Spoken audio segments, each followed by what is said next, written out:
भोलि सब थाहा नसिन कस्तो मिठो हो। बाबाले चाहिँ धानको बिउ छर्दैछ ल साथीहरू।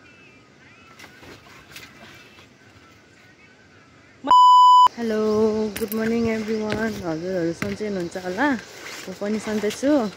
आज चाहिँ धानको बिउ राख्ने भनेको छ मम्मीले, अनि मम्मी चाहिँ बिहान जानु भइसक्यो। म चाहिँ यहाँ घरमा यताउता गरेर आउँदैछु। म त बाटोमा जाँदैछु। मम्मीले अब कति भ्याउनु भयो होइन, अनि म के कस्तो छ म हजुरलाई देखाउँछु है त। म यता आइपुग्दाखेरि चाहिँ मम्मीले आधा जेलेर भ्याउनु भइसकेछ, यति भ्याउनु भइसक्यो।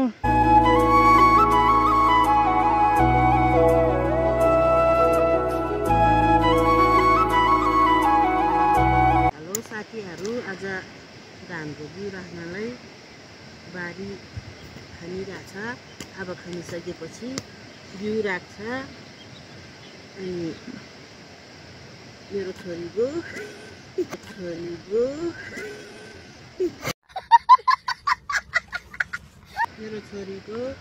युट्युब च्यानलमा लाइक सेयर गरिदिनु होला सबै दाइजाहरूले।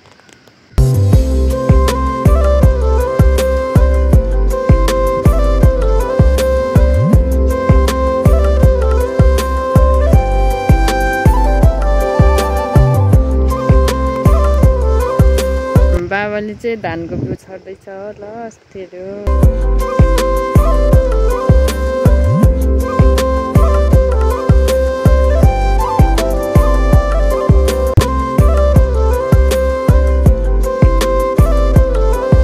छरेछ धानको बिउ यसरी भएको छ।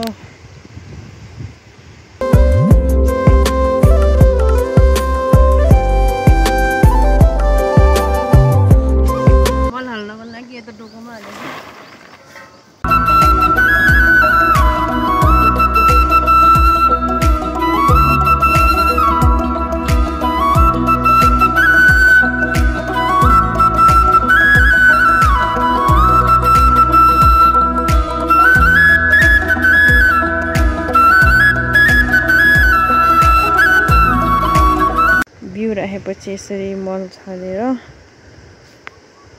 माटोले छोपिराख्छ बिउलाई चाहिँ। यता चाहिँ मल छर्दैछ आमाले, बाबा चाहिँ यता हुनुहुन्छ बिउ छर्दैछ।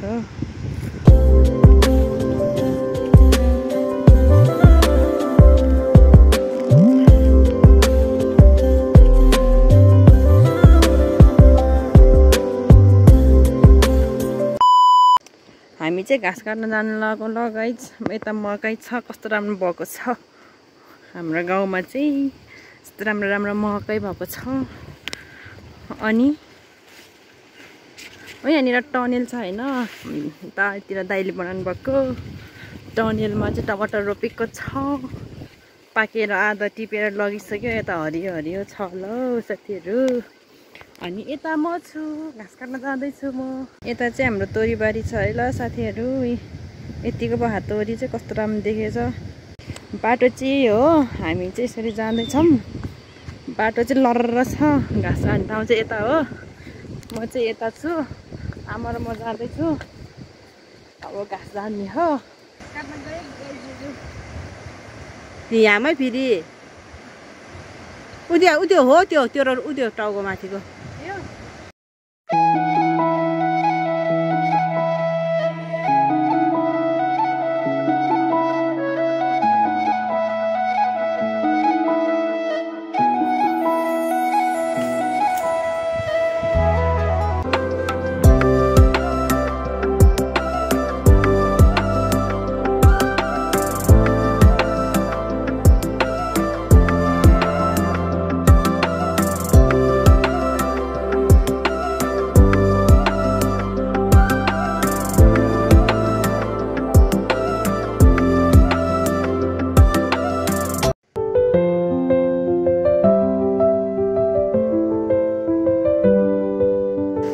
मम्मीले चाहिँ यहाँ घाँस बल्लाउँदैछ। मलाई अलि आउँदैन यो बल्लाउनलाई चाहिँ, अनि मम्मीले गर्नुभएको छ।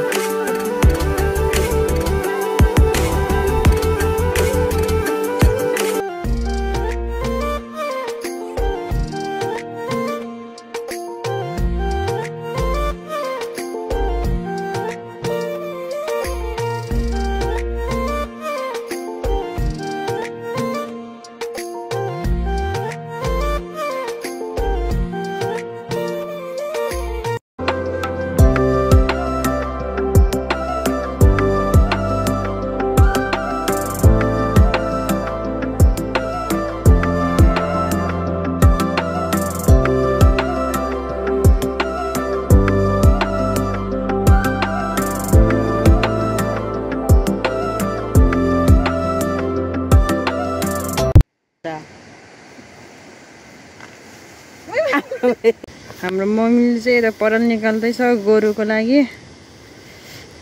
अब अनि मम्मीले गोरुको लागि भालेर मैले चाहिँ बोकेँ है साथीहरू घाँस।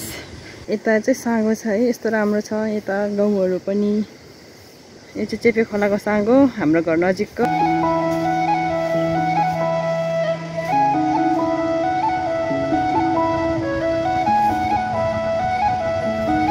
मम्मीको पनि भारी पुग्यो।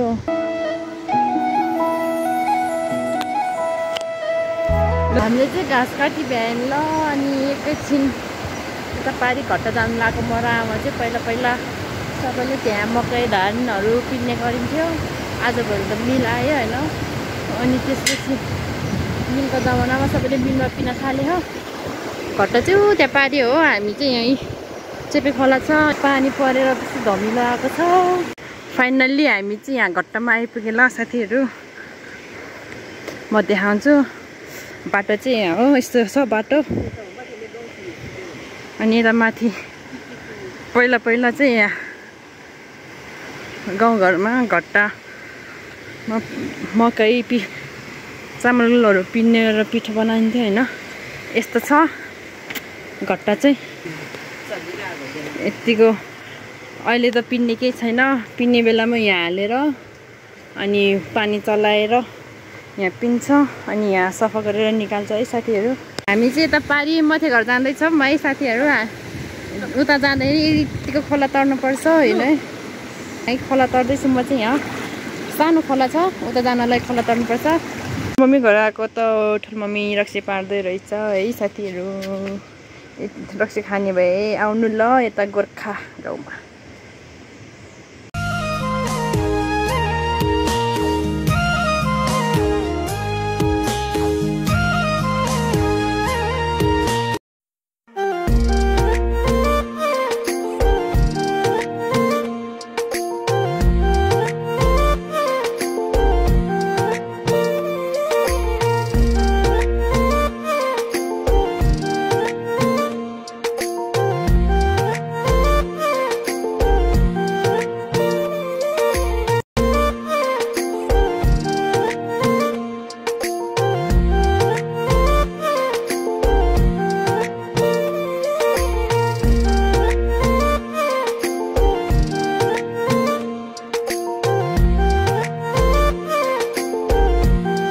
माथिको पाना झिकेर लिएर अलिकति खाम गाउँको साख्ने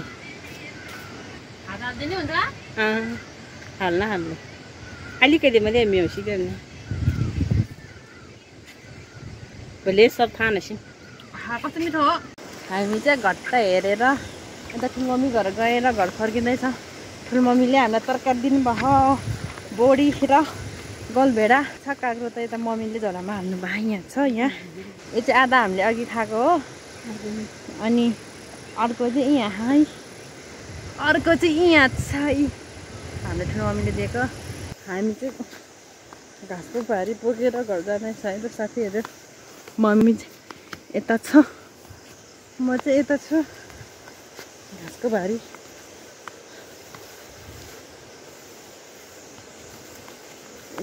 रमाइलो छ है साथी। गाउँहरू गाइजहरू घुम्न आउने भए आउनु ल हाम्रो गाउँ। यस्तो राम्रो छ यतै, डाँडा पाखा यतिको राम्रो छ।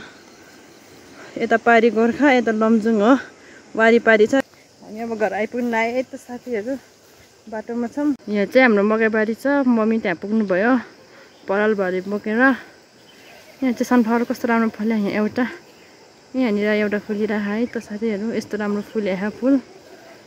यता चाहिँ आमाले काँक्रो र बोडी लाउनु भएको छ। यतातिरको मकैबारी चाहिँ हाम्रो भनौँ। यता यो घर भयो। म चाहिँ यता बाख्रा बाँध्ने ठाउँ लिएर बाख्रा यता हेर्न आएँ। बाख्रा चाहिँ यता हो, यता छ है। हाम्रो बाख्रा चाहिँ यहाँ छ ल। आज चाहिँ बाँधेर राखेको छ यस्तो राम्रो राम्रो हो। यता छु अल्ला। दिउँसो एकछिन घाँस काट्न गएको थिएँ आमा र म। घाँस काटेर एकछिन उता घट्टा गयो पारी। अनि घट्टामा एकछिन गयौँ। अनि ठुलो मम्मी छेउमा एकछिन बसेर आएँ। अनि के कसो लाग्यो हजुरहरूलाई भिडियो लाइक, सेयर, कमेन्ट गरिदिनु होला है त। आजको ब्लग म यहाँ इन गर्न चाहन्छु। ल बाई बाई साथीहरू।